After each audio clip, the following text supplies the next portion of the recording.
15º Congreso Internacional de Derecho Procesal, pues contamos con la presencia en este medio de connotados profesores internacionales, como lo son los doctores Lorenzo Bujosa Badel y Luis Andrés Cucarela, y la Universidad Libre, que ha sido la casa de formación de gran parte de los miembros de esta familia judicial.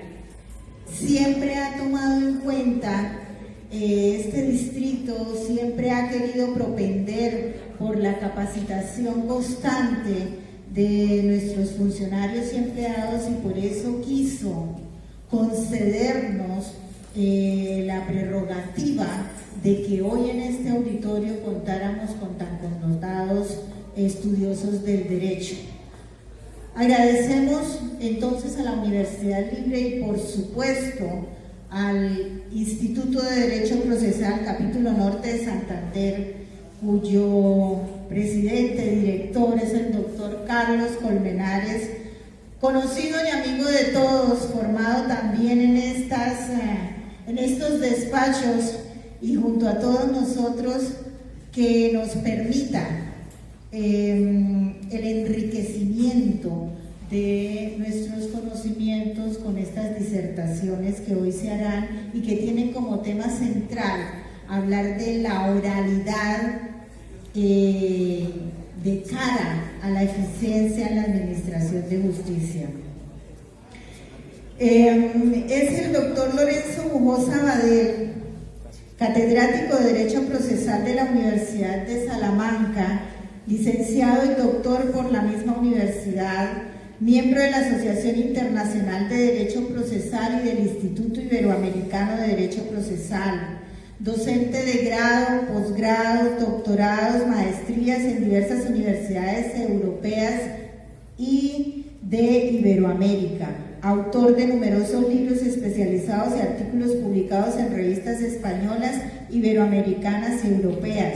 Ha impartido numerosas conferencias y ponencias, invitados en congresos internacionales de España, Portugal, Italia, México, Venezuela, Chile, Brasil y Colombia, y actualmente es el presidente del Instituto Iberoamericano de Derecho Procesal. Gracias por su compañía. Por su parte, el doctor Luis Andrés Cucarela es profesor titular de Derecho Procesal en la Universidad de Valencia, licenciado y doctor por la misma universidad, docente de posgrados de diferentes universidades iberoamericanas, y dentro de sus obras cuenta la de El proceso civil en materia de patentes, la tutela jurisdiccional de derecho de patentes, la correlación de las sentencias con la acusación y la defensa, y el procedimiento arbitral, entre otras. Doctores, nuestros agradecimientos serán eternos y los escuchamos. Bienvenidos. Muchas gracias, doctora Ángela Giovanna Carreño. Un agradecimiento a todos los magistrados del Tribunal Superior, a los abogados litigantes, funcionarios de la rama judicial y en general a todos los presentes. Es un honor compartir hoy con dos maestros gigantes en el contexto iberoamericano y sobre todo que hacen presencia en todos los doctorados que hay en América Latina. Yo quiero hacer una radiografía de lo que ha sido el proceso, lo que es el proceso y para qué es el proceso. El Instituto Colombiano de Derecho Procesal cumple este año 50 años de existencia.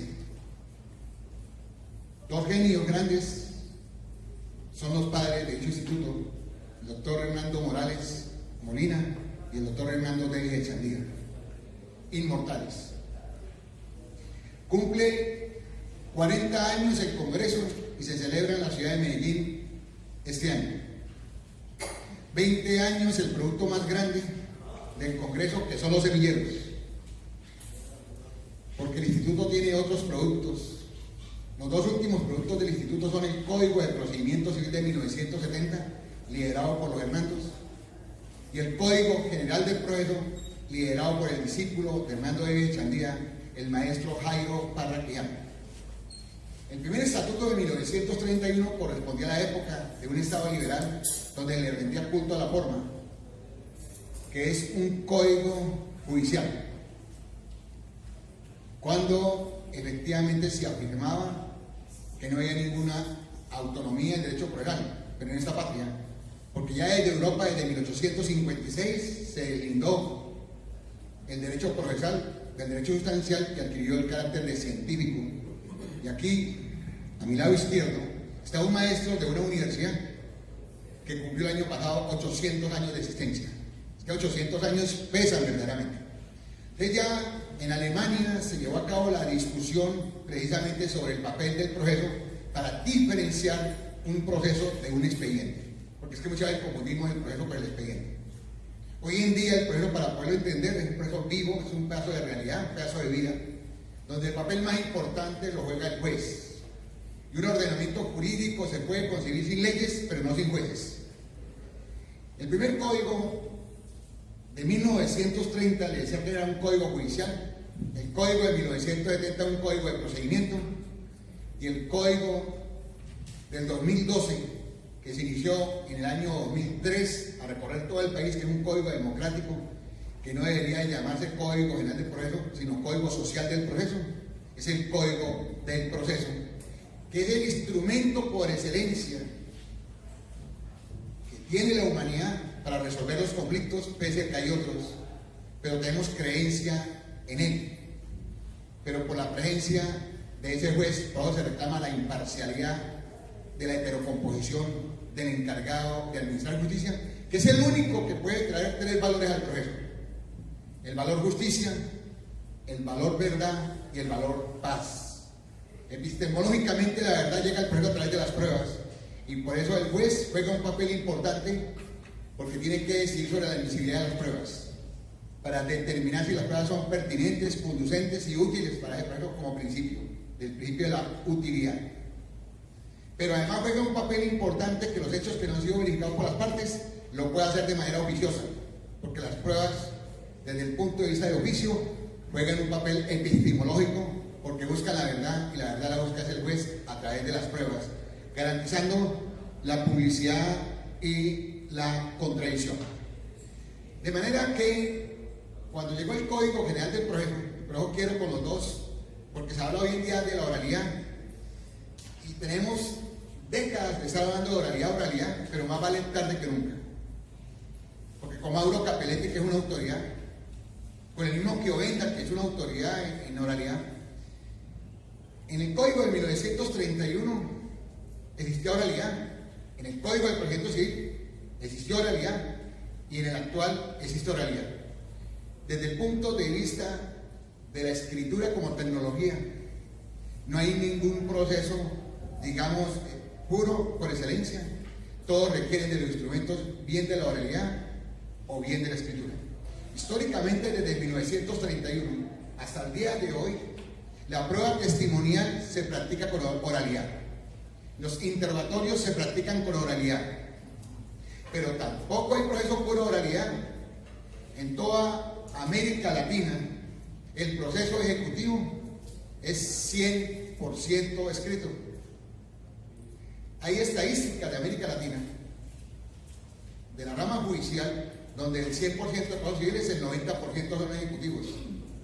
Y en el más del 90%, los demandados no resisten la pretensión, guardan silencio. Sin embargo, hay proceso.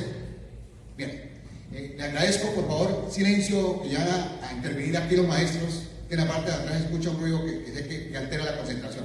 Bien, y hablando de concentración, vamos a ver qué importante es la oralidad. Resulta que la oralidad siempre ha existido en el proceso, siempre.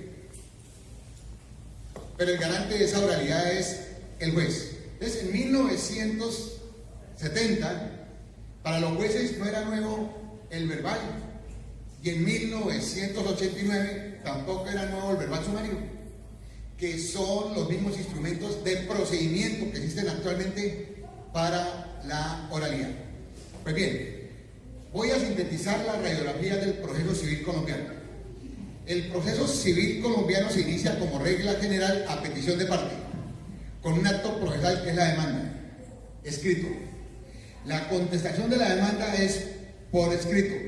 Sin embargo, frente a este modelo, en el verbal sumario se permite la oralidad, pero buscando estadísticas en el país ni siquiera llegan al 1% que verbalmente se presente la demanda. O sea, seguimos con el modelo de la escritura. Luego de contestar la demanda, si es que la contestan, el juez mediante providencia escrita señala fecha y hora para la audiencia. Entonces en Colombia hay dos audiencias. Una audiencia inicial, que es lo que se conoce en toda Iberoamérica como la audiencia de inmaculación, de depuración, para la fijación del litigio. En buen romance no significa otra cosa que hay unos hechos que no requieren pruebas, porque las pruebas solamente son para la verificación de los hechos notorios, los hechos presumidos y los hechos admitidos por las partes. Pero que aquellos hechos que son controvertidos o que no le consta a la otra parte requieren práctica de pruebas, y esa es la fijación del litigio, no leer una demanda ni leer una contestación de la demanda. Cuando hay un juez director del proceso, tiene que tener bien claro que es sencillamente en esa fase donde se van a decretar las pruebas. Pero lo obvio es que se haga una sola audiencia, porque así lo propuso el Instituto Colombiano y así quedó en el Código de Procedimiento Civil. Hay una regla de hermenéutica vulgar, pero existe, que parágrafo mata artículo. El artículo 372 tiene un parágrafo donde le dice al juez, sí, la regla general es que esta audiencia es de inmaculación, fijación de litigio, así hay conciliación, y otra audiencia de instrucción de juzgamiento, pero si la puede hacer acá, hágala de una vez. Y eso se sabe cuando el juez decreta pruebas. Si el juez señala fecha y hora para la audiencia inicial y al mismo tiempo decreta las pruebas, va a haber sentencia. Si el juez está en audiencia y es posible practicar las pruebas que hace falta, pues estando presente las partes lo puede hacer. O la otra es dejar la fase final, que es la etapa de alegatos y la etapa de instrucción. Lo único actualmente escrito en el proceso como estructura es la demanda y la contestación. Entonces dice el artículo 3, como para tener el esquema, que el proceso será oral, público y por audiencia, que están prohibidos todos los actos por escrito, que todos tienen que ser orales. Y la audiencia significa oír. Por eso la presencia del juez es obligatoria en la presencia y es causal de nulidad. En el artículo 107, que es el artículo de la audiencia, no es 372, dice expresamente que el juez tiene que estar presente en la audiencia y que si no está presente en la audiencia es causal de nulidad. Estamos hablando del juez director del proceso y estamos hablando de la concentración y de la inmediación. Cuando llegamos al artículo 5 del Código General del Proceso, habla de la concentración y procesalmente hablando, concentración es sinónimo de audiencia. Por eso el artículo 5 se repite en el 107, numeral segundo, donde habla de la concentración. De manera que los pilares de la concentración y la inmediación, como dijo Capelletti, se cumplen y los tiene el Código General del Proceso en los artículos 5 y 6 del Código General del Proceso. Cuando se trata del juez, en la primera instancia se maneja, y me interesa este punto, sobre todo para los dos, de la siguiente manera: la escrituralidad es lo que tiene que dar la impugnación. Cuando en Colombia se habla de providencias, y así está expresamente, porque es que en Europa hay otro concepto para los autos y para las sentencias, es en el artículo 7 que habla de legalidad, dice que los jueces en sus providencias, tanto las de inicio, las de impulso como terminación, están sometidos al imperio de la ley. Entonces el proceso es legal y se debe adelantar, seguir y terminar de acuerdo con la ley, siempre y cuando no sea contraria a la Constitución o la ley constitucionalizada. Entonces, cuando estamos hablando de esas providencias, en materia de apelación de autos se aplica la escrituralidad. El recurso, o sea, se interpone, si es en audiencia, se hace la intervención en primera instancia, que se puede hacer por escrito, y sube a segunda instancia y se decide por escrito.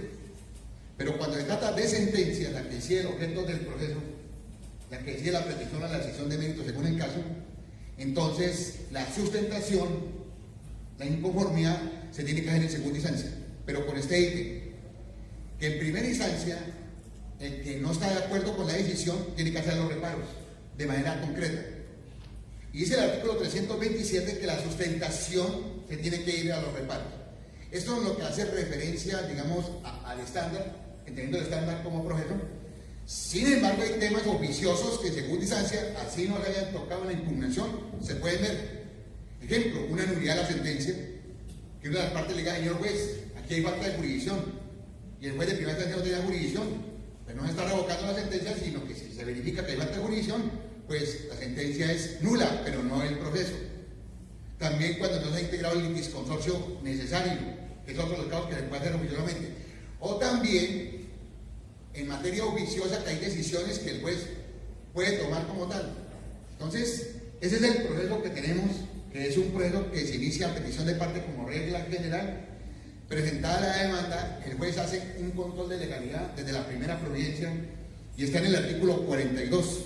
Por eso se dice que la sentencia no es el acto ese final que antiguamente existía, sino que la sentencia se construye desde el momento en que se presenta la demanda, porque la demanda se debe entender como un proyecto de sentencia.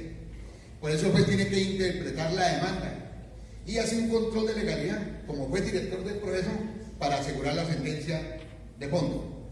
Entonces me gustaría, y voy a hacer lo siguiente: el doctor Luis Andrés Bucarela Aliana es una autoridad en derechos humanos y en derecho constitucional, que son las dos últimas corrientes, no conozco una nueva, que han influido verdaderamente en el derecho procesal y sobre todo en la manera de juzgar.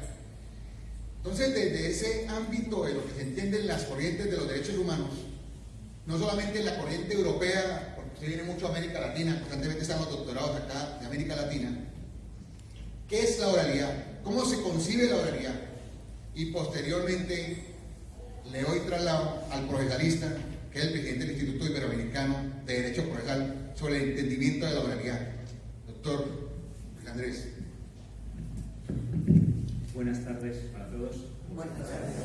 Me van a permitir, obviamente, que comience esta intervención brevemente agradeciendo a las autoridades de este tribunal, magistrados o personas que aquí asisten, la ocasión que me brindan de intervenir hoy aquí compartiendo con ustedes las experiencias del país. Obviamente es un honor, es un gusto compartir la mesa, aunque no, la mesa ficticia con el doctor Carlos Colmenares, amigo también, y con el doctor Lorenzo Mujosa, compatriota y gran amigo también.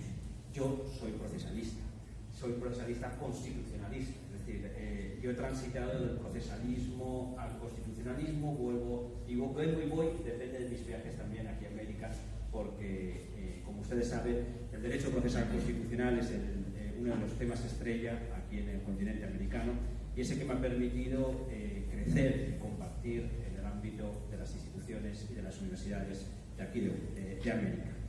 En España me gustaría señalarles cuál es el contexto que nos llevó en su día a introducir la oralidad en el proceso civil español, a introducir un predominio de la oralidad, porque ya les pongo sobre aviso que no tenemos un procedimiento exclusivamente oral, obviamente, porque hacerlo exclusivamente o predominantemente oral es prácticamente inviable, ¿no?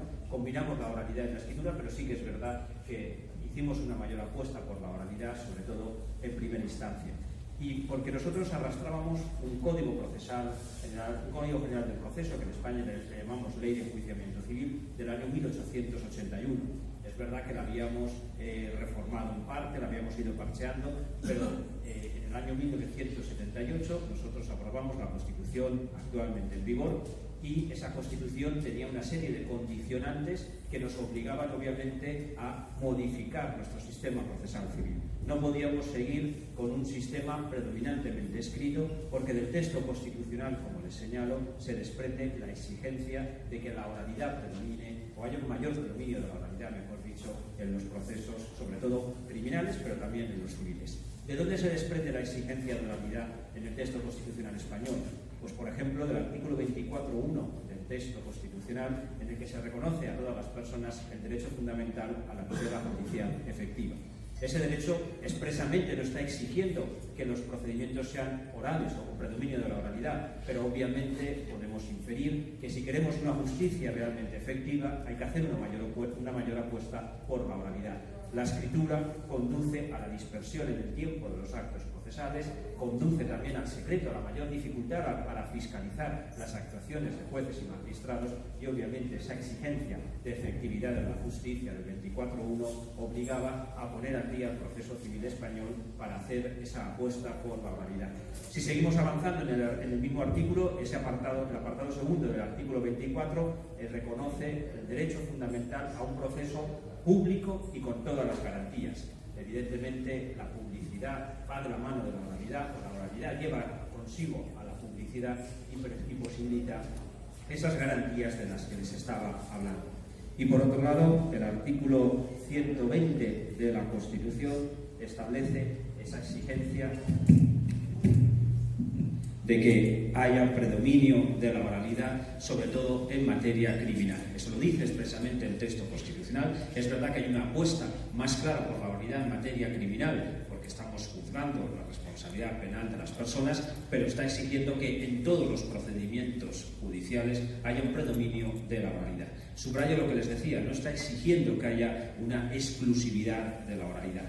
Sí que hay algún procedimiento en mi país, y en mi condición de valenciano sí que me gusta compartirlo siempre que viajo por el mundo, y es que hay un tribunal consuetudinario tradicional que es patrimonio histórico, cultural y material de la humanidad, que es el Tribunal de las Aguas de mi ciudad, el Tribunal de las Aguas de la Vega de Valencia, que es el tribunal vivo más antiguo de Europa, que ejerce justicia en materia de aguas, como ven, una justicia muy limitada, pero que tiene una tradición exclusiva y totalmente oral. Su procedimiento es oral, su procedimiento es público, hay cumplimiento espontáneo de sus sentencias, no es necesario el recurso a la fuerza pública para que las sentencias del Tribunal de las Aguas se cumplan, funcionan los mecanismos alternos de resolución de controversias, etc.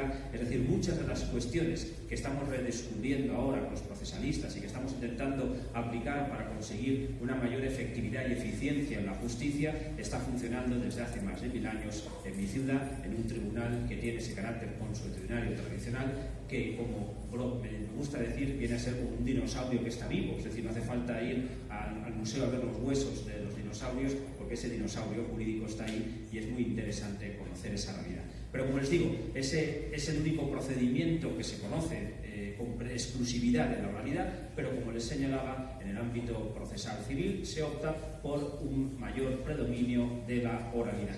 Brevemente, si les parece, les comparto la estructura de los procedimientos que se establecieron, y así luego ya le dejo el camino abierto al profesor Lorenzo Bujosa. Nosotros optamos en la Ley de Enjuiciamiento de 2000, fíjense, implicó por tanto una derogación de la Ley de 1881. En el año 2000 aprobamos nuestro Código General del Proceso, la Ley de Enjuiciamiento Civil, como le llamamos nosotros, y optamos por la introducción de dos tipos básicos de procedimiento, el denominado juicio verbal y el denominado juicio ordinario. Para que me puedan seguir, y simplificando mucho la exposición, el juicio verbal es un procedimiento más sencillo para asuntos de menor complejidad jurídica y económica. El juicio ordinario es un procedimiento un poco más complejo para asuntos de mayor complejidad jurídica y económica. Estoy simplificando mucho, pero para que puedan un poco ver las líneas de la exposición. Estos procedimientos tienen en común que los iniciales actos de alegación y la fase decisoria, la sentencia, son escritos. Es decir, en nuestro caso no se contempla en la Ley de Enjuiciamiento Civil la posibilidad de emisión de sentencias orales.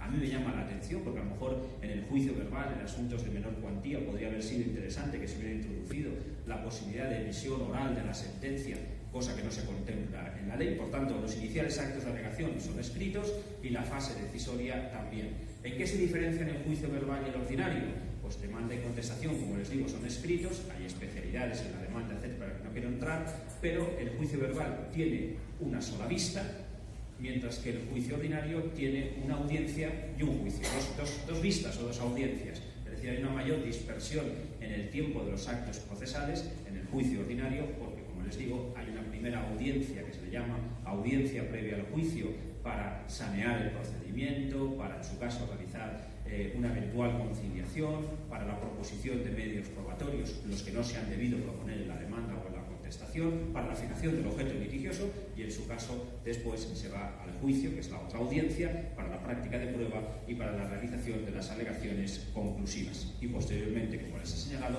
la emisión de la sentencia por escrito. Esa es la estructura del procedimiento del juicio ordinario, muy simplificada, como les digo, pero fíjense, con la demanda y la contestación por escrito, la audiencia previa al juicio para sanear el procedimiento, proponer prueba, fijar el objeto litigioso, etc. Y luego el juicio para la práctica de pruebas, alegaciones conclusivas y la emisión posterior de la sentencia. El juicio verbal, les decía, es un procedimiento más sencillo. ¿Por qué? Pues porque donde antes había 2 audiencias en el ordinario, en este caso hay una. Esa audiencia nosotros le llamamos vista. El juicio verbal, en su día, en la redacción originaria de la Ley de Enjuiciamiento Civil, tenía un mayor predominio de la oralidad. Me explico. Contemplaba el hecho de que la contestación a la demanda se realizaba de manera oral. Fíjense, la demanda, el procedimiento comenzaba con demanda escrita y se iba a la vista, y en la vista es donde el demandado oralmente contestaba la demanda, y a continuación en la vista se realizaban las demás actuaciones correspondientes de proposición de prueba, etc.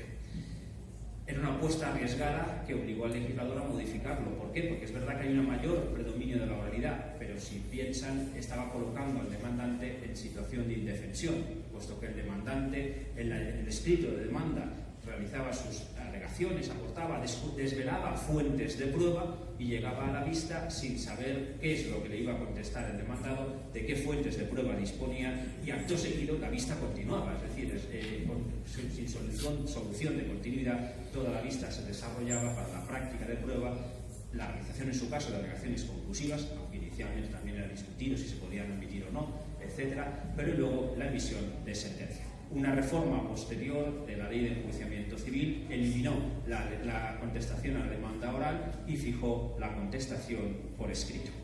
Yo siempre digo también, y me gusta compartirlo, que la Ley de Enjuiciamiento Civil desde el año 2000 hasta ahora ha sufrido muchas modificaciones.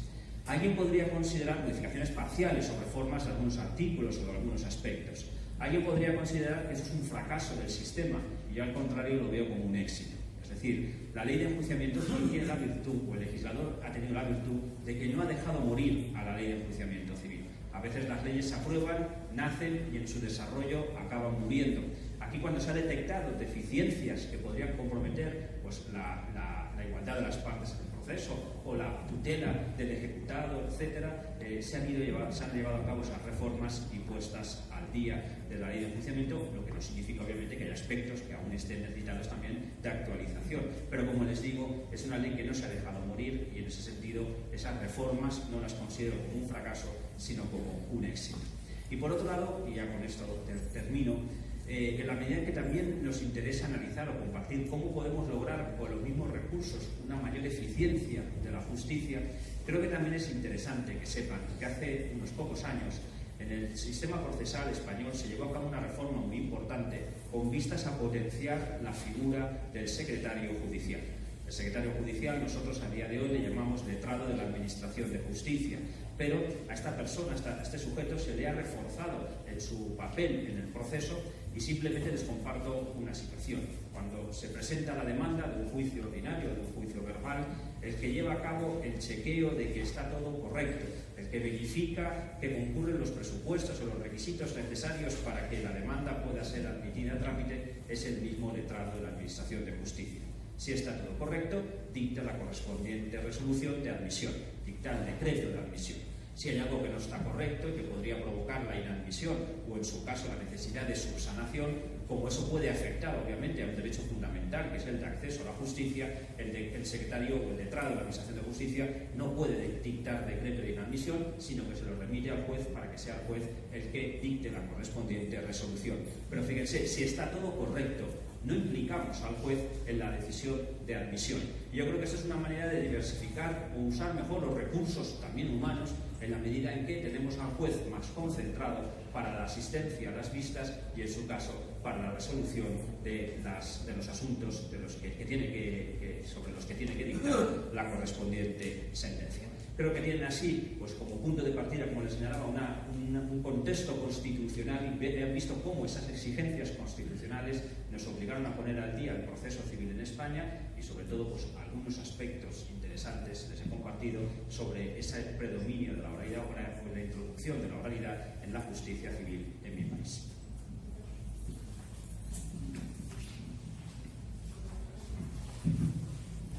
buenas tardes. Es un placer estar esta tarde con todos ustedes y tener la hospitalidad del Palacio de Justicia, de sus magistrados, de los abogados litigantes, de los funcionarios en general, gracias a la Universidad Libre que nos ha traído aquí y gracias al afecto de un gigante. Él sí que es un gigante físico y además en su capacidad intelectual. Carlos Colmenares, que pues, tenemos la suerte de que es amigo. Pero bueno, ustedes lo ven como, yo sé que desde pequeño andaba por aquí, bueno, sería otro edificio del Palacio de Justicia, y lo verán como algo normal, pero Carlos Colmenares es conocido mundialmente, entre otras cosas, por ser uno de los mayores especialistas en el proceso monitorio. Entonces, eso conviene decirlo también en Cúcuta, porque bueno, ya el texto evangélico decía que no siempre uno es profeta en su misma tierra, ¿no? Y la perspectiva falta y hay que decirlo por justicia. Bueno, pues Carlos Colmenares, amigo nuestro, nos propuso, con el acuerdo de los dirigentes de este tribunal, venir a esta charla interesante, porque nos permite abordar un tema que no es nuevo, y ahora voy a recordar por qué no es nuevo, pero que mantiene su vigencia. Yo en algún caso, de hace algunos años, ahora yo creo que hay más conciencia en las propias universidades españolas de que es importante tratar la oralidad, pero hace unos 10 años que cuando algún organizador, alguna autoridad administrativa de la facultad le hablé, bueno, nos están pidiendo algo de oralidad, y no, si este tema está superado. Es decir, parece que con la aprobación de la ley del Código Procesal Civil vigente en España se solucionaban todos los problemas de la oralidad en nuestro país. Bueno, voy a tratar de desmenuzar algunas cosas y de plantear alguna nueva que yo creo que ni en España ni en Colombia nos hemos planteado, pero me parece que nos tendremos que plantear en un futuro no muy lejano. Lo primero, ¿por qué no es nueva la oralidad? Pues porque posiblemente tampoco podemos esbozar, y tampoco se trata aquí de hacer historia del derecho o arqueología del derecho, pero es muy probable que los primeros juicios fueran orales. Sí tenemos documentos o referencias indirectas de que se reunían en Grecia los 500 en los teatros griegos excavados en la roca para enjuiciar. Es decir, el proceso era eminentemente oral, y en Roma tenemos evidencias más concretas, entremezclado con, como era la cultura entonces, entremezclado con referencias religiosas, con las fórmulas, con un procedimiento medio sagrado que fue formalizándose cada vez más, y a partir de ahí se fue formalizando del todo. Es decir, a partir del Bajo Imperio Romano y en la Edad Media se valoró o se puso en prioridad un valor que no hay que desechar, que hay que tener en cuenta, pero como decía mi querido amigo Luis Cucarella, luego el legislador español en finales de los 90 entendió que había que ser considerado al revés. Me refiero a la seguridad jurídica. En la Edad Media se entendió que la seguridad jurídica estaba en los documentos, en lo que está escrito. Y por eso se decía, quod non est in actis, non est in mundo. Lo que no está en los expedientes no está en el mundo, no existe. Ese era el criterio y, por tanto, formalidad, escritura, dispersión, lo ha mencionado el profesor,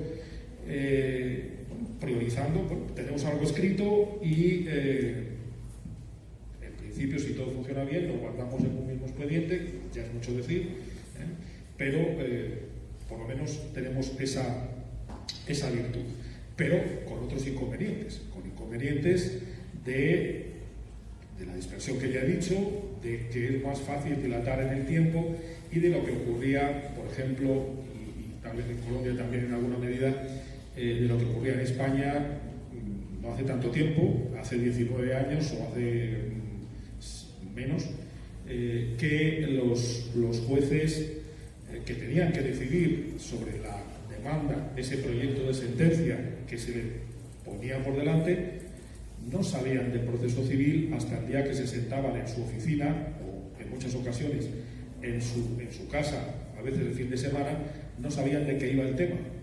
Quienes habían recogido la prueba, quienes habían preguntado a los testigos, quienes habían hecho la obtención de declaraciones de parte, eran pues los funcionarios del juzgado sin más, y lo habían dejado escrito, a veces no del todo exactamente escrito, y lo habían ido adjuntando más documentos, aumentando el expediente para llevarlo ante el juez, que lo iba amontonando esperando el día que le tocara dictar sentencia. Y ahí teníamos algo que nos ponía, que teníamos en común. En España se redujo esa posibilidad. En ese momento había algo que digo teníamos en común con muchos ordenamientos iberoamericanos, que es si en ese momento de dictar sentencia el juez se daba cuenta de que faltaba alguna diligencia probatoria, pues estaban las famosas diligencias para mejor proveer. Era en ese momento que decía, ups, esto tenía que haberse hecho, no se hizo, voy a proponerlo ahora. Eso se cambió, se redujo, se restringió en el sistema español con el cambio. Muchos ordenamientos latinoamericanos se han mantenido.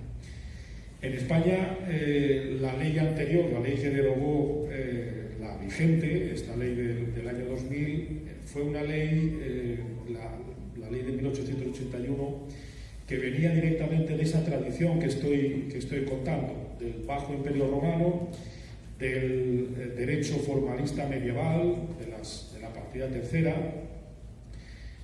muy formalista, muy de trámites, que se intentó modificar alguna vez, bueno, su antecedente, ya que también tenía el mismo sentido, se intentó modificar para flexibilizar, pero ahí estaban los intereses de los abogados, poco sensibilizados en el valor justicia, que se aprovechaban de las dilaciones, de los recovecos de la ley para alargar los procesos y para aumentar también la minuta, la cuenta que luego podrían cobrar a los clientes. Una visión egoísta y poco social, ¿no?, del proceso. Es en ese contexto y en un contexto político, porque ustedes saben que la ideología se traduce en las leyes, en un contexto ideológico de liberalismo decimonónico, fue cuando se aprobó esa ley de 1881. Ley muy formal, como digo, nació anticuada y se mantuvo con diversas reformas. Se introdujo en algún momento hasta un llamado juicio verbal, que, como decía el profesor Serra, de verbal tenía el nombre, porque la inercia de la escritura era enorme. Pero a finales del siglo XX se acogieron por parte del legislador algunas posiciones doctrinales que no eran tampoco nuevas, que ya se habían pronunciado. El principal autor conocido, Quirrenda, a principios del siglo XX, ya había hablado de la importancia de la oralidad y de lo que decían los principios consecuencia, de lo que conlleva.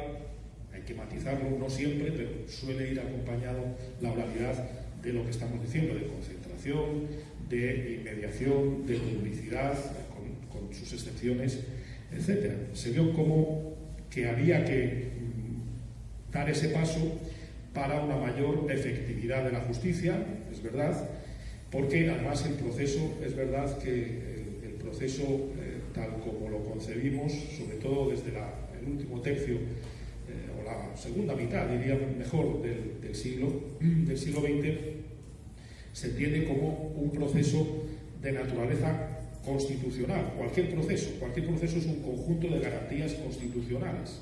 Yo tengo un pupilo que trabaja conmigo, que le encanta el derecho constitucional, sustantivo, y que yo digo, no te preocupes, tú, si te dedicas al derecho procesal, no a los trámites, no a los plazos, que eso es lo de menos, eso está en la ley, sino al porqué de los plazos, a las garantías que están en el fondo, pues eso en el fondo es derecho constitucional.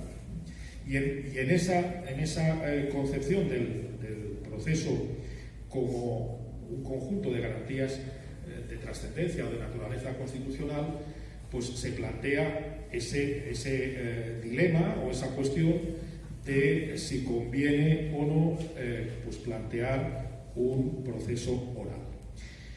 Desde el Instituto Iberoamericano de Derecho Procesal se dio una respuesta bien clara ya en 1988 con ese sistema de códigos modelos. Hay diversos, como 5 o 6 códigos modelos profesorales que se ofrecen a los distintos estados, a los distintos legisladores para dar ideas. Y, por ejemplo, el Código Modelo de Proceso Civil fue acogido, creo que casi literalmente, por la República Oriental del Uruguay. Es decir, en algunos casos ha tenido un efecto directo. Ese Código Modelo es justamente el que propone el modelo de oralidad que se ha hablado aquí, que ustedes han visto que no es tan distinto al modelo del Código General del Proceso. Un modelo de 2 audiencias, una audiencia que tiene varias finalidades, una audiencia saneadora, una audiencia en la que se intenta la conciliación en la medida que pueda ser posible, se delimita la controversia, dónde está, qué es en lo que estamos de acuerdo y qué es en lo que discrepamos. A veces la respuesta puede ser discrepamos solo en la interpretación de la norma, por tanto no hará falta prueba, no hará falta otra audiencia de práctica de pruebas, pero lo más normal es que haya hechos que no sean ninguno de los 3 tipos que nos decía el profesor Colmenares: hechos notorios, hechos presumidos o hechos no controvertidos, que haya acuerdo entre las partes sobre los hechos. Normalmente hay hechos controvertidos, uno dice que le deben dinero, otro dice que lo ha pagado, o que, en fin, que tiene alguna excepción material de compensación, etcétera, etcétera, y por lo tanto hay que pasar más allá a la segunda audiencia, que es la de la práctica de la prueba que haya sido admitida conforme a esos criterios que tampoco se diferencian en sustancia los colombianos de los nuestros. Entonces, esa es la idea general de la novedad, de lo que se implementó en España en la Ley 1/2000, la Ley de Enjuiciamiento Civil, pero a mí me gusta, y teniendo al lado a Carlos Colmenares, no puedo por menos situar las cosas en su verdadera dimensión. Si vemos las estadísticas del Poder Judicial, nos dicen que sí, la oralidad fue novedad del año 2000, del 2001, que fue cuando entró en vigor en enero esta Ley de Enjuiciamiento Civil, pero que un porcentaje inmenso, porcentaje grande, que en algunos años ha alcanzado la mitad de los litigios civiles, se resuelven sin oralidad en España. ¿Por qué? Porque no hace falta. Es decir, la oralidad, yo creo que es importante subrayarlo, la oralidad es importante, sí, pero es importante cuando hace falta. Y aquí debo citar al maestro Miguel Tarufo. No hay que sacralizar excesivamente la oralidad. La oralidad sí tiene sentido, pero tiene sentido en los casos en que sea necesaria. ¿Dónde no es necesaria? Pues en el monitorio.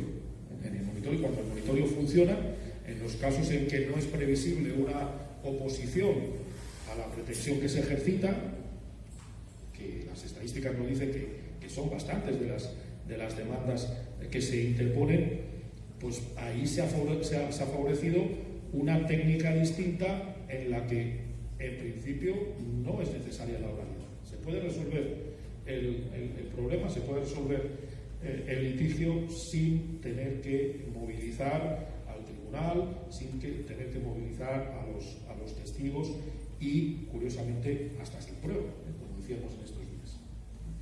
Simplemente pues, con una actitud determinada que tenga el demandado, el reclamado, de ahí se van a tomar consecuencias. Bueno, eso yo creo que tiene su sentido también.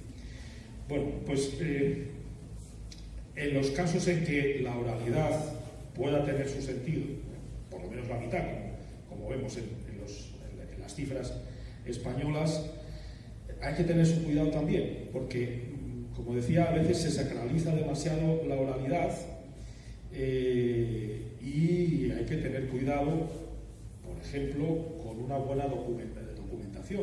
En los actos, verba volant, por utilizar otro vocablo latino, las palabras vuelan, hay que fijarlas. La oralidad puede ser buena, pero necesitamos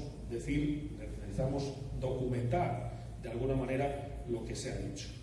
En España tenemos la tradición mucho más antigua de oralidad en el proceso penal, y la documentación, ¿cómo se hacía ahí? Pues el antiguo secretario judicial lo que hacía era tomar rápidamente apuntes de algunas cosas de las que alcanzaba a tomar, es decir, una documentación muy precaria, muy limitada. Ahora con los medios de videograbación todo esto es muy distinto, ¿no?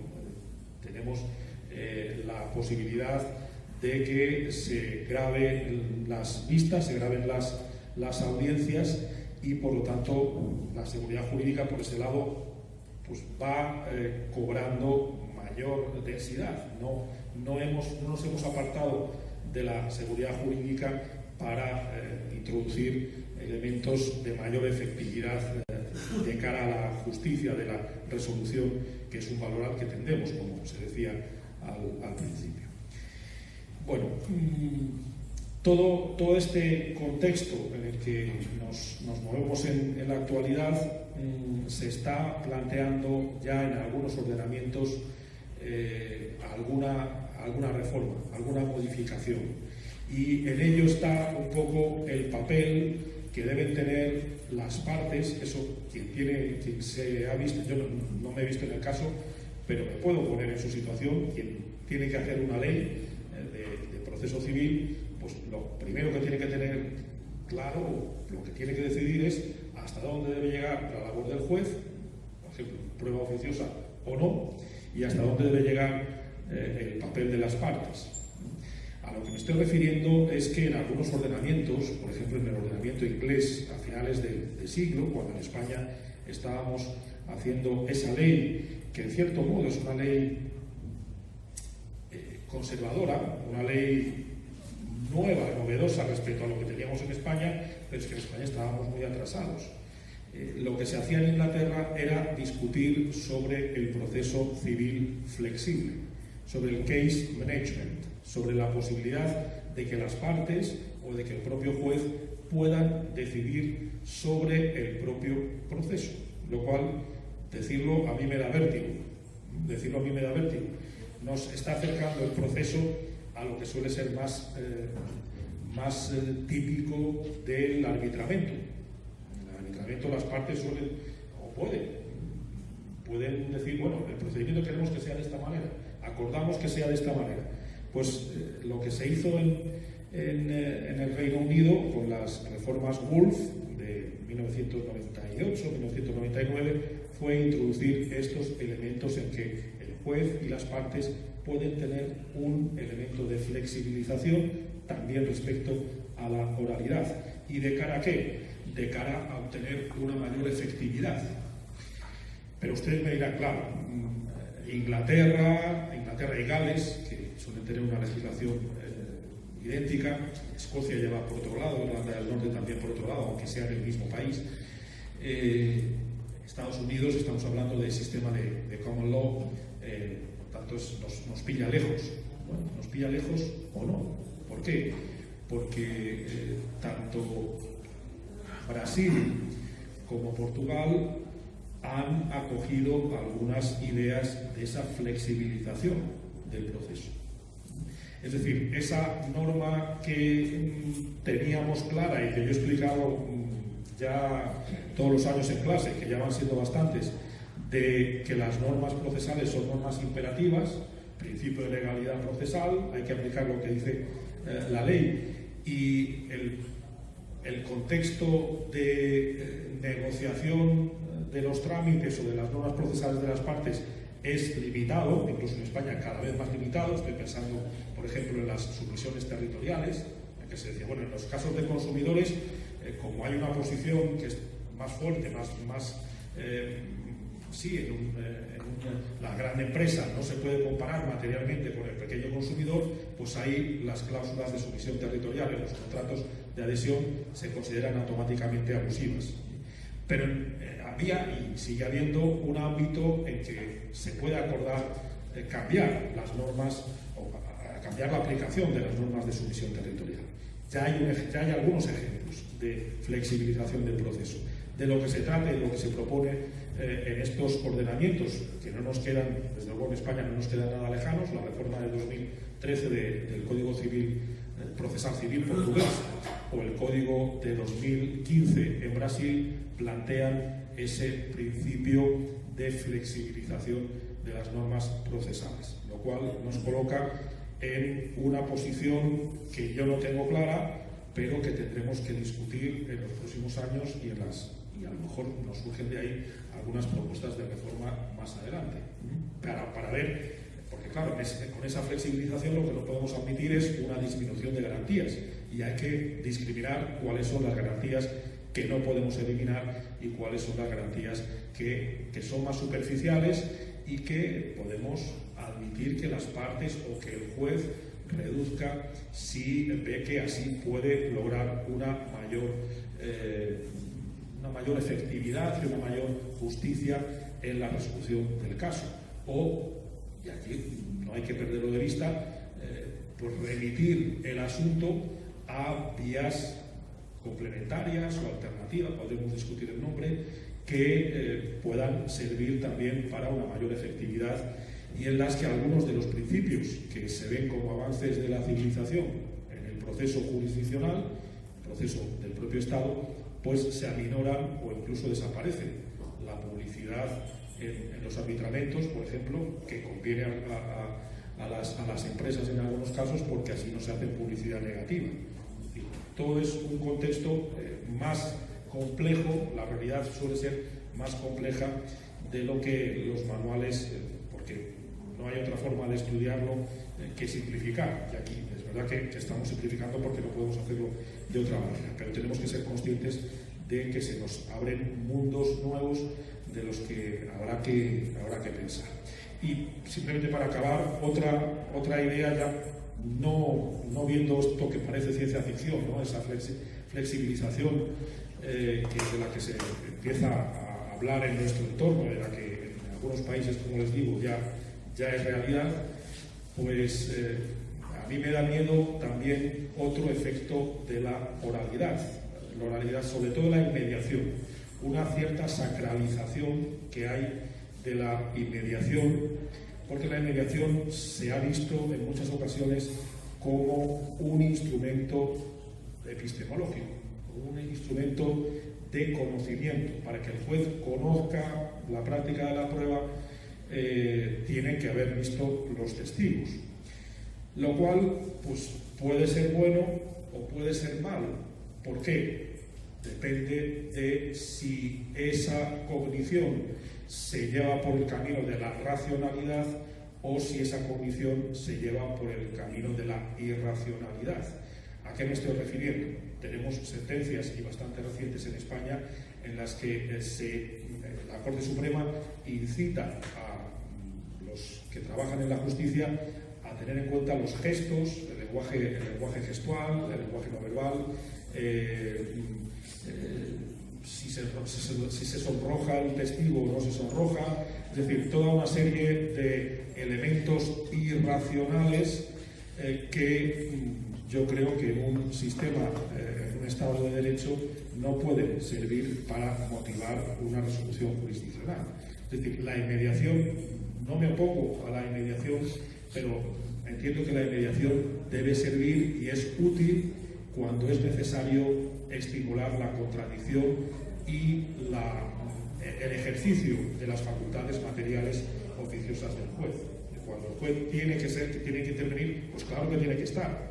¿Por qué? Porque él tiene que decidir, y tiene que decidir a partir de la práctica de los medios de prueba y de esa discusión que hay entre la parte activa y la parte pasiva, y luego tendrá que reflejarlo en la motivación de la sentencia de manera racional, de manera razonada, de manera clara, de manera precisa Y yo añadiría en Colombia, que es el país de las sentencias más largas que yo conozco, de manera más resumida.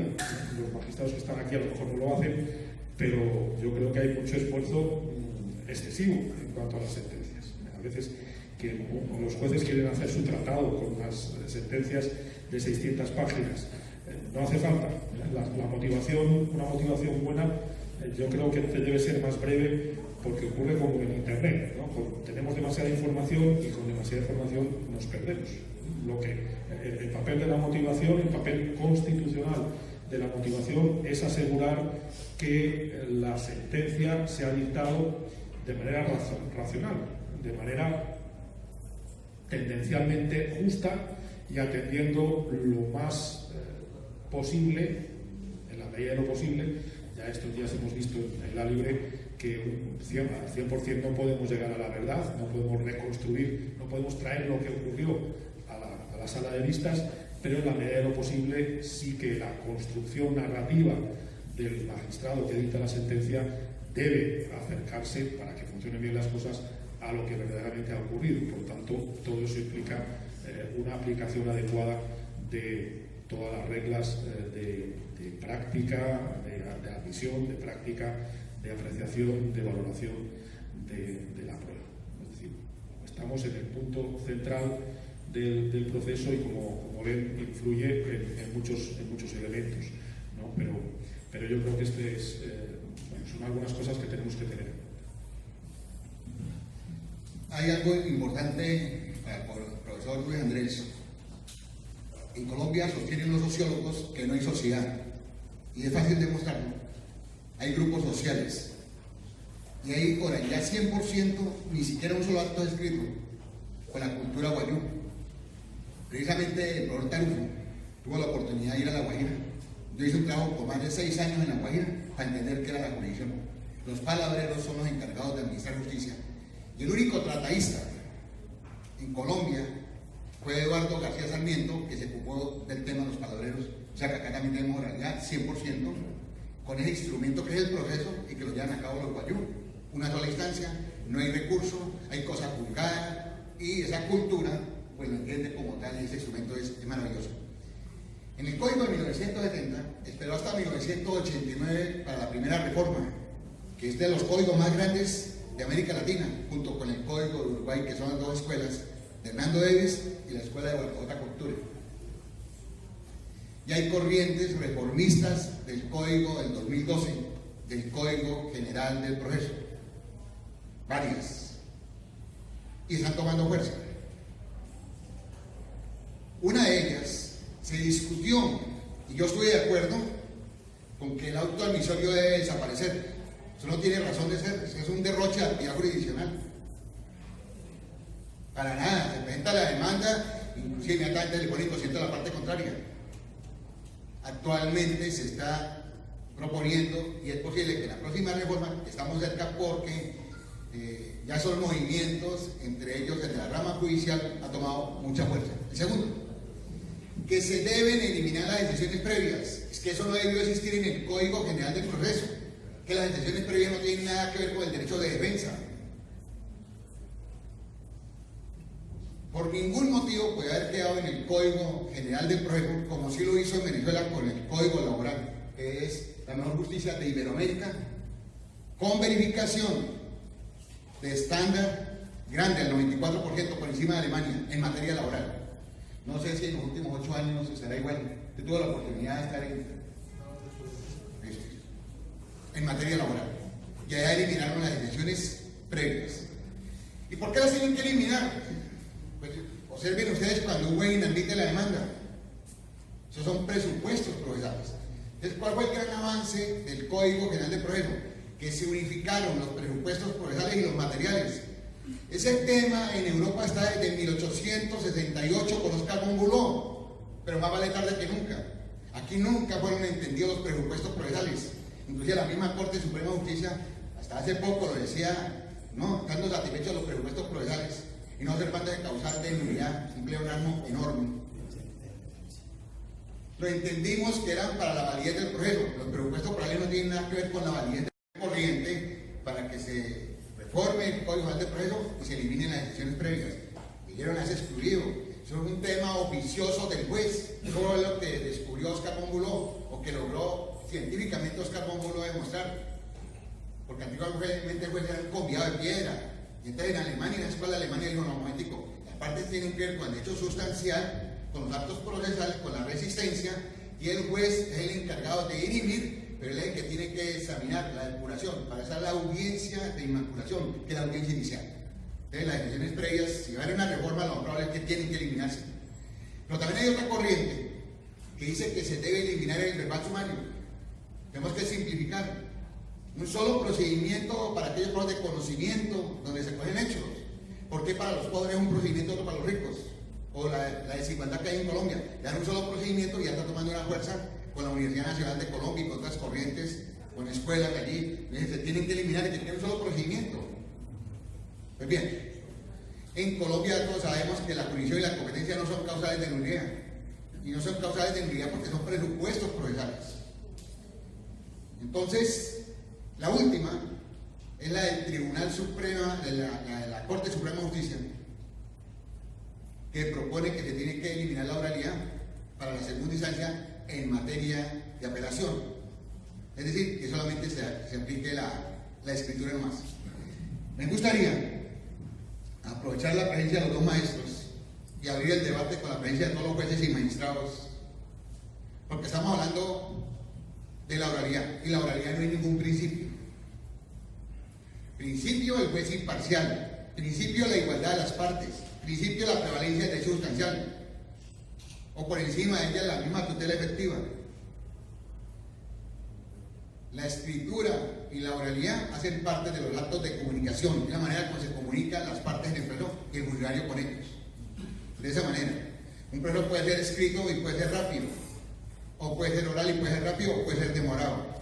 Lo que interesa es que haya una garantía por parte del juez de publicidad y contradicción respecto a los actos procesales, que haya seguridad jurídica, que no haya derroche de actividad jurisdiccional.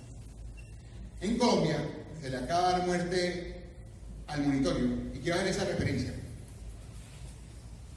Si tomamos el Código Modelo para Iberoamérica de 1988, o el Código General del Proceso de 1988 de Uruguay, el Código del Proceso Civil de Colombia es de 1970 y el de Uruguay es de 1988.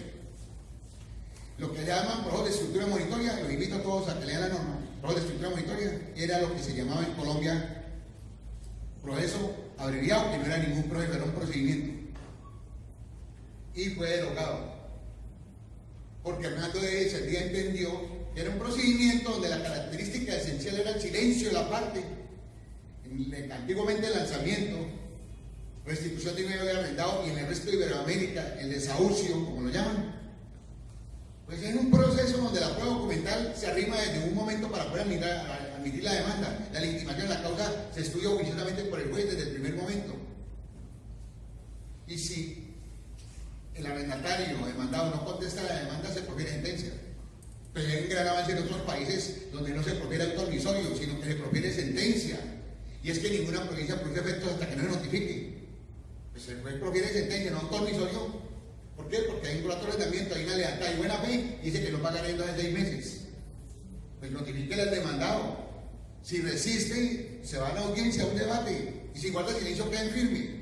Tenemos que buscar modelos para que haya una justicia eficaz. Yo los invito a que intervienen los señores jueces y magistrados sobre la propuesta, sobre todo la de la Corte Suprema de Justicia, y que se guía por todo el país, donde la sustentación de la apelación se haga por escrito y la audiencia toda sea por escrito. ¿Quieren participar los? Sí.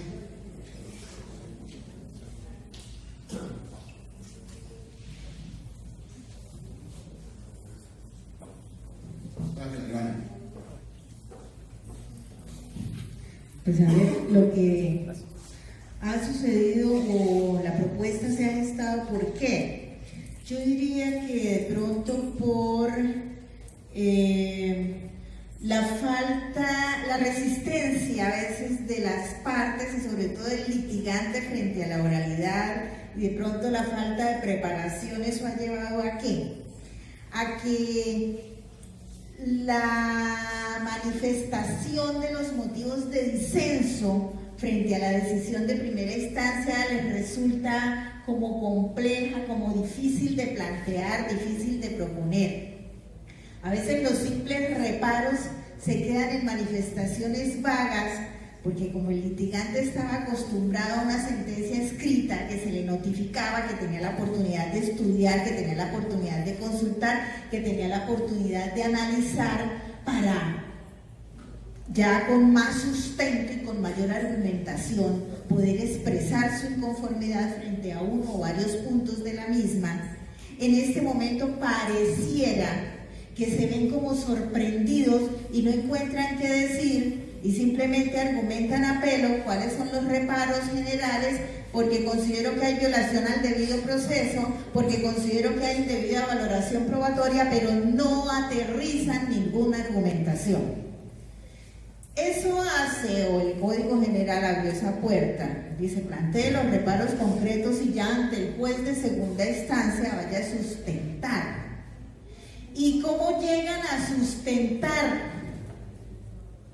Con un documento escrito que pretenden llegar a leer en una audiencia, ¿sí?, que a veces ni siquiera es el desarrollo de lo que concretamente han dicho, y aquellos argumentos que pasaron por alto manifestar al momento de la notificación de la sentencia en estrados, los quieren traer ahorita a colación y resulta que no son de recibo.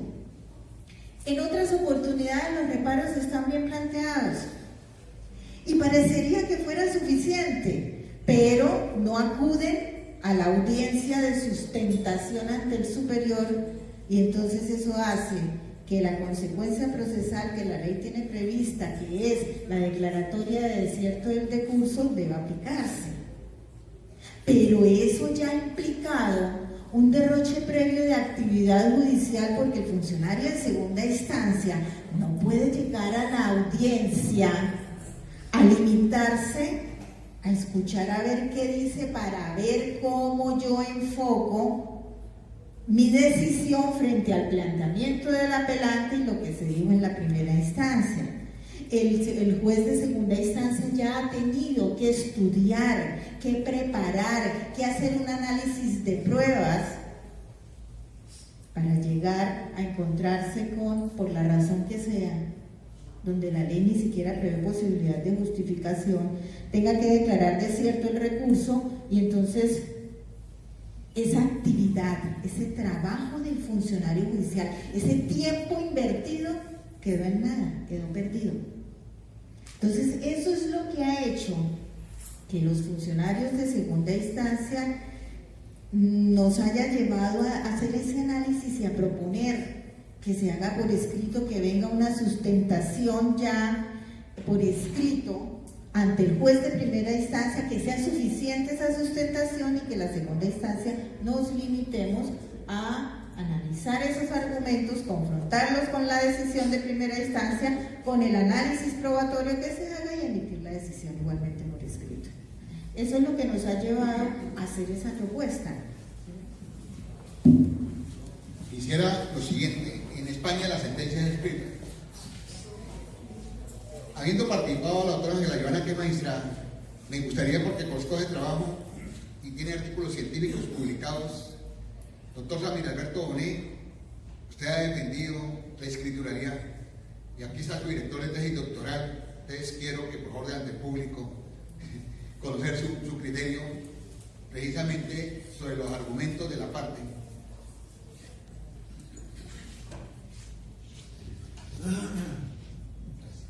Bien, buenas tardes. Bueno, principalmente el debate ha sido en materia civil, pero en materia laboral pues hay una experiencia que se puede compartir. El sistema actual consiste en que en primera instancia la sentencia se profiere en audiencia, se notifica en estrados y el recurso se interpone y se sustenta ante el juez de primera instancia. Eso tiene una lectura positiva, pero también puede tener una negativa. Primero, en materia laboral también se aplica la oralidad. De hecho, hay que decirlo, la oralidad se introduce en Colombia en el año 48, antes que en materia civil.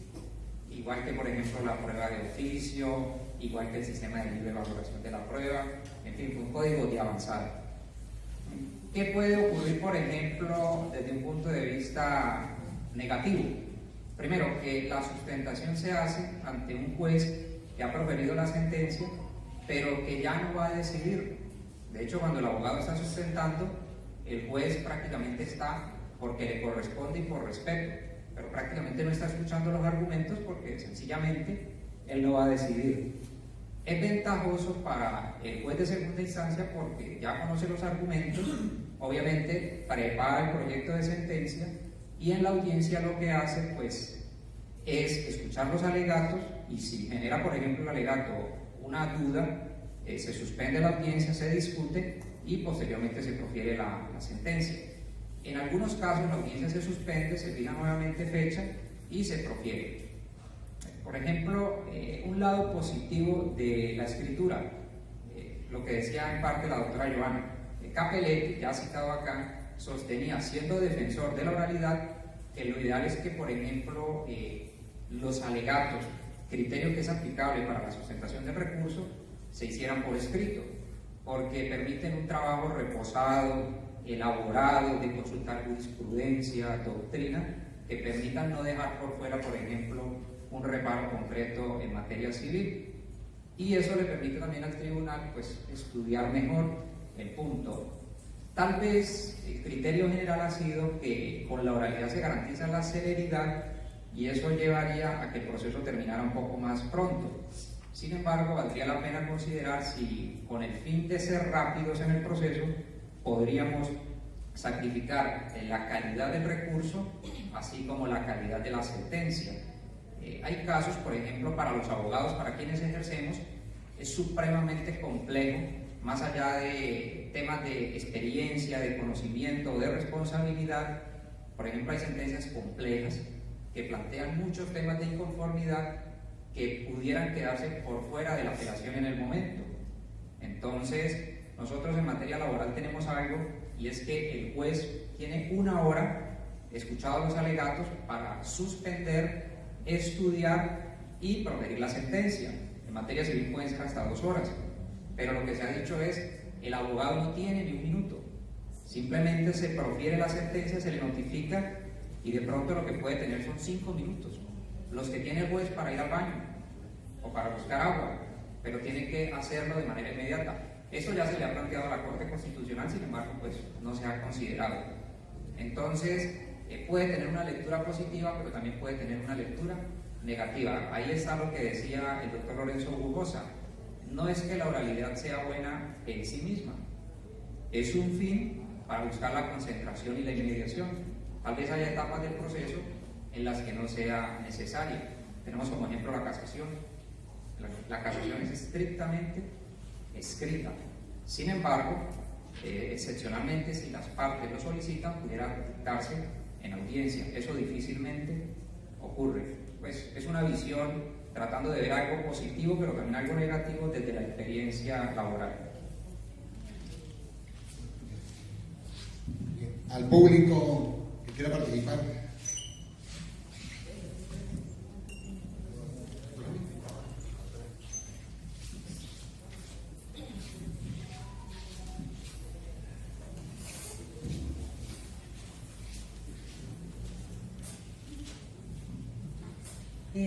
En mi concepto, ¿no? Opino que como se hace entre menor término, pues en menor tiempo uno puede como abogado, si ha manejado todo un proceso desde el momento de la demanda al momento del fallo, pues una sustentación para apelar, para hacer la sustentación en 5 días perfectamente se puede hacer y el tribunal, el tiempo pues que le vaya a hacer. Yo considero que no se necesita esperar 6 meses para hacer la sustentación, porque ese es el término que nos dan para resolver el recurso de apelación según la ley, 6 meses, que es lo que tiene ante el tribunal. Yo considero que 5 días para hacer la sustentación de la apelación y el tiempo pues que sea un solo memorial y después ya la audiencia para que le resuelvan a uno el recurso. Considero yo que esa sería una parte de la celeridad que se le debería dar al proceso para concluirlo.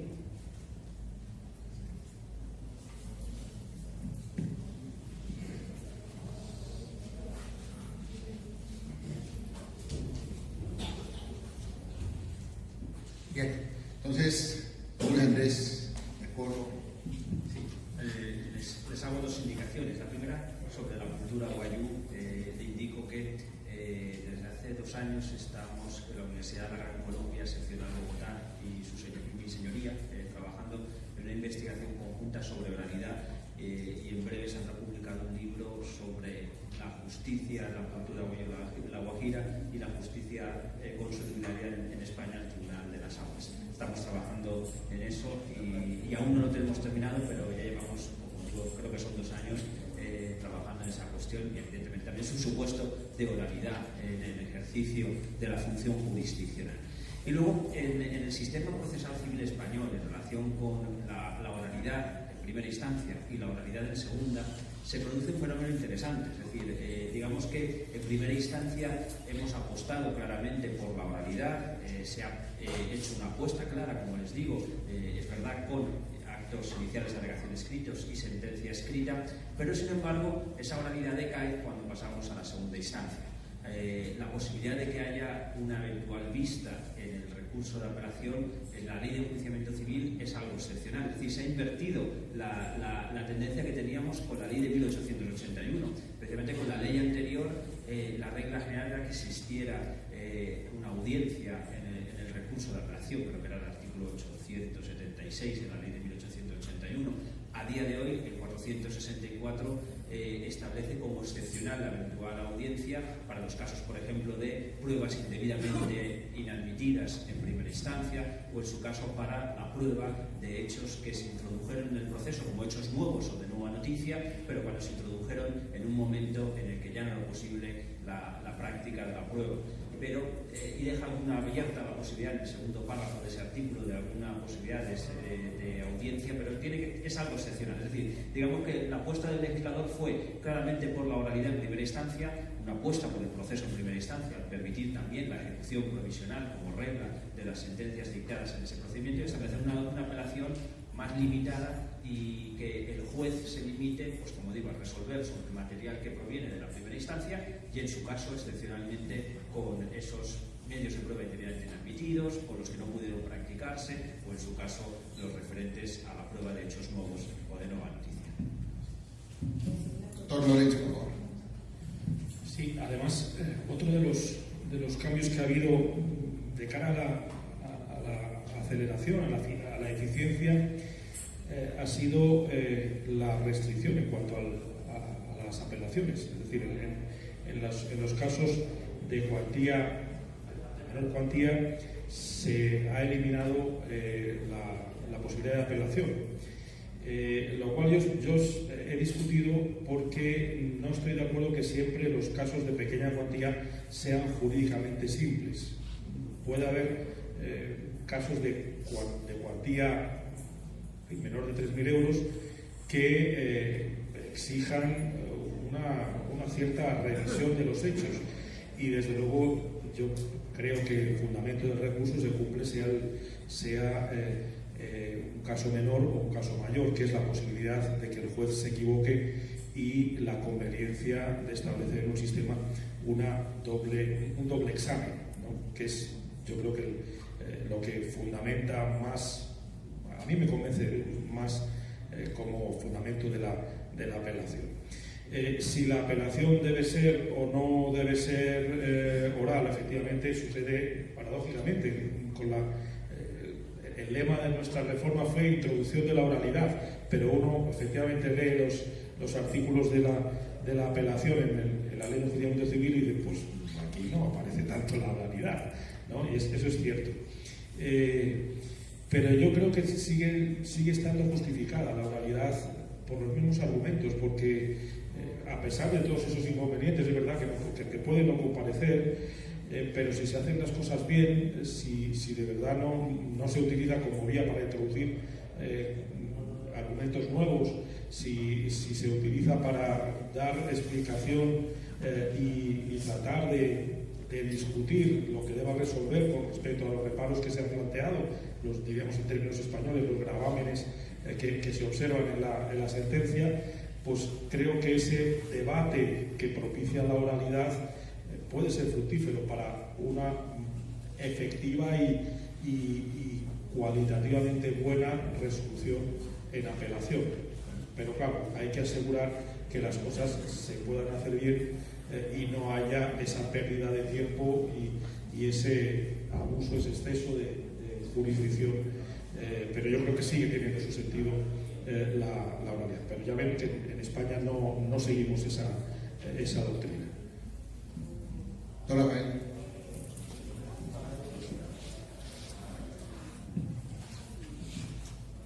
Buenas tardes.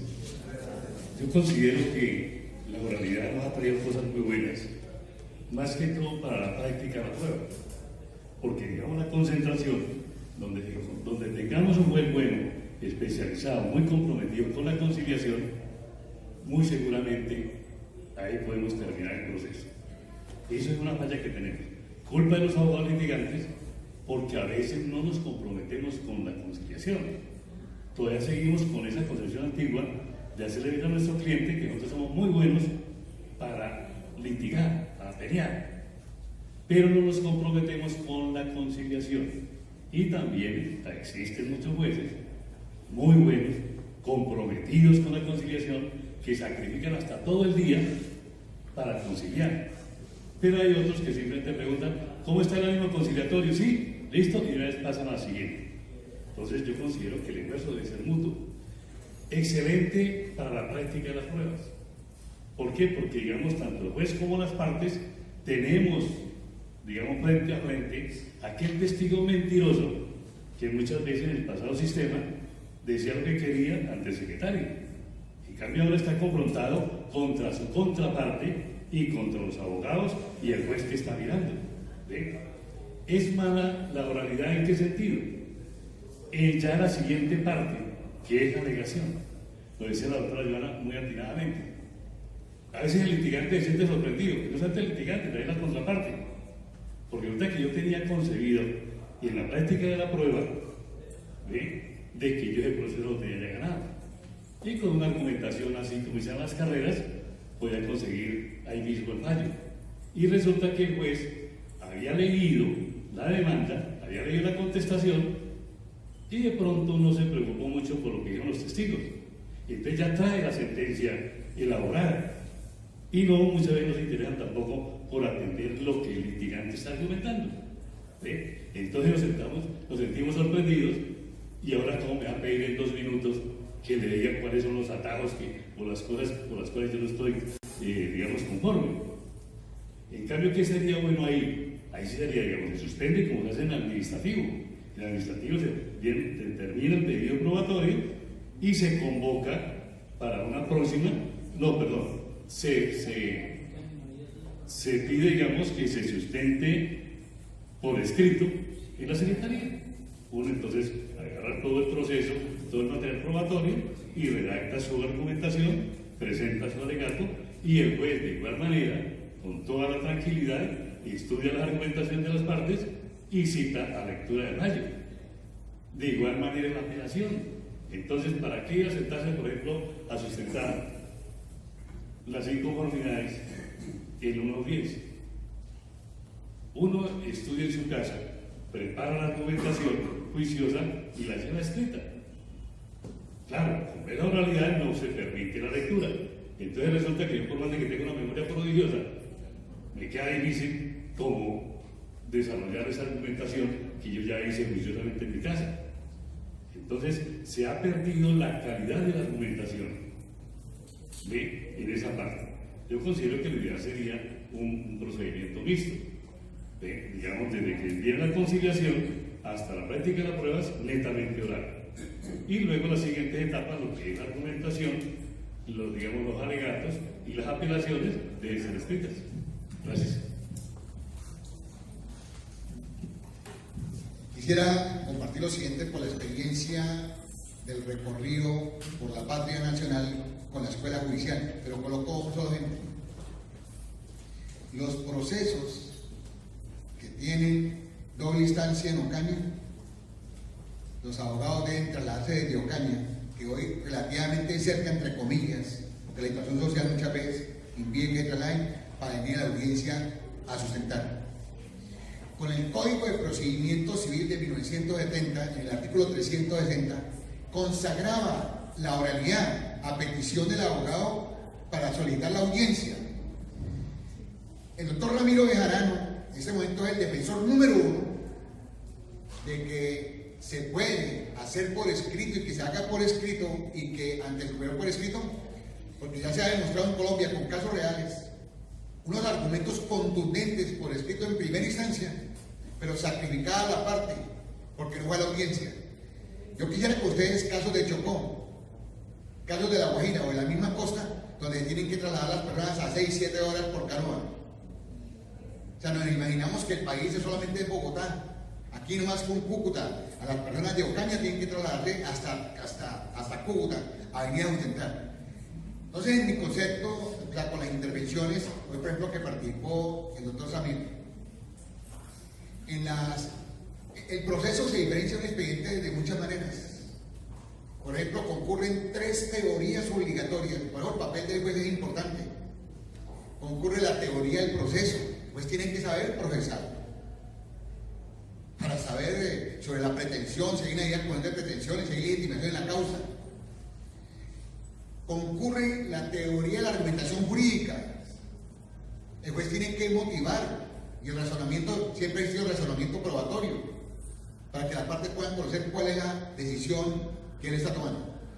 En el caso de Europa, por ejemplo, la sentencia es por escrito, y la verdad es que el abogado cuando está recurriendo no es lo mismo estar en audiencia, donde se manejan muchos aspectos, sobre todo el emocional, el afectivo, y sobre todo litigar y recibir un resultado en contra. Es una carga tremenda, porque el abogado no solamente lucha por el interés, sino con un cliente que lo visita permanentemente y piensa que es el que decide. Entonces, yo estoy de acuerdo y estoy convencido que la reforma, la más rápida y la que va a prosperar, es que se va a acabar la audiencia en segunda instancia y vamos a copiar el modelo español y volvemos nuevamente a la excepción. Hay audiencias, si lo piden las partes, conforme al artículo 360. Necesitamos que una calidad de la decisión. Pero se dice que hoy en día se reclaman son decisiones correctas. ¿Y cuál es la decisión correcta? La elección correcta de los hechos y la correlación con el derecho sustancial. Por eso yo siempre repito lo de Carneluti, que un ordenamiento jurídico se puede concebir sin leyes, pero no sin jueces. Los jueces juegan un papel importante. Yo aprovecho hoy acá la oportunidad y hago un reconocimiento a todos los jueces que están hoy en esta sala y que administran justicia, porque son los garantes de la paz. Y en Cúcuta, efectivamente, la Administración de Justicia juega un papel decoroso y se brinda el proceso como una garantía para las partes, haciendo uso de los recursos cuando no se comparten. Pero estoy convencido que las reformas que ya vienen exactamente es lo que tiene que ver con la audiencia. Les quiero comentar esto. En Colombia se estableció el desistimiento tácito, que se le cambió el nombre, que es la prevención. Eso no tiene razón de ser, pero se estableció como política. Y fue el gobierno el que la estableció en el Código General del Proceso. Y se hizo para descongestionar la justicia y ha dado resultados. Pero ¿sabe cuál fue la sorpresa en Colombia a partir del año 2012 hasta el año 2017?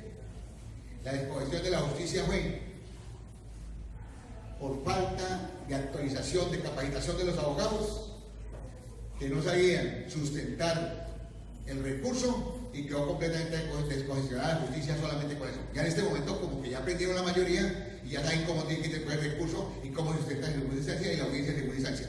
Pero apenas empezó a operar en todo el país el sistema que tenemos hoy de apelación para segunda instancia, 97% llegaron a las estadísticas y quedó descongestionada la segunda instancia sin que fuera una propuesta para descongestionar. Eso sucedió en Colombia. ¿Quieren participar? Invito. Aprovecho para al hilo de algo que se ha comentado, algo que me parece importante, tiempo que tiene que ver con eficiencia y apelación. Un ejemplo, porque claro, la oralidad nos da la primera idea de que la oralidad va a favorecer que las cosas vayan más rápidas, y en principio es así. Pero bueno, hemos tenido ejemplos que han salido en los periódicos en España de citaciones para audiencias a 2 años vista. ¿Por qué? Porque no había medios, no había ni salas de vistas, ni posibilidades en la agenda de los jueces competentes. Eso por ese lado un problema. El ejemplo es un ejemplo que yo tengo cercano de Salamanca, que es una ciudad de 150.000 habitantes, con muy poca industria, con una actividad industrial limitada, con una actividad económica limitada, por tanto, en que en noviembre se presentó recurso de apelación civil en derecho de familia, que conocen en Salamanca los jueces de primera instancia, los jueces civiles, y se citó, digo en noviembre pasado, 2018, se citó para decidir, para votar, deliberar y votar la sentencia 30 de mayo, y estamos, si no me equivoco, a 18 de julio y todavía no se ha notificado la sentencia. Son los tiempos de la justicia en España. Hemos introducido, la primera instancia fue oral, la segunda instancia no ha sido oral, y han pasado 8 meses y va a haber las vacaciones judiciales ahora en agosto. Es un proceso civil de familia con menores implicados que se supone que tienen prioridad. Entonces, tenemos problemas. Bien, quisiera que la doctora Ángela Joana Carreño Navas, que ha sido una líder extraordinaria, pero además por su condición de académica, viene a la clausura de esta doctora, y le agradecemos a nombre de la Universidad Libre y del Instituto Colombiano de Derecho Procesal. Gracias, Carlitos. Somos nosotros, esta familia judicial, la que queremos agradecerle a la Universidad Libre, al Instituto de Derecho Procesal y a los doctores Cucarella y el doctor Lorenzo Bujosa por compartir con nosotros todos estos conocimientos que tanto nos aportan. Estamos en un momento de análisis muy reflexivo de lo que ha sido hasta hoy el funcionamiento, la efectividad de nuestro Código General del Proceso, de adentrarnos en el sistema de oralidad, y que, como ustedes mismos lo han planteado, esto es todo un proceso de análisis, de estudio, de reflexión, que permite hacer ajustes constantes en torno a lo que se presenta, a la realidad, a cómo se está aplicando y a las dificultades que vemos en su aplicación.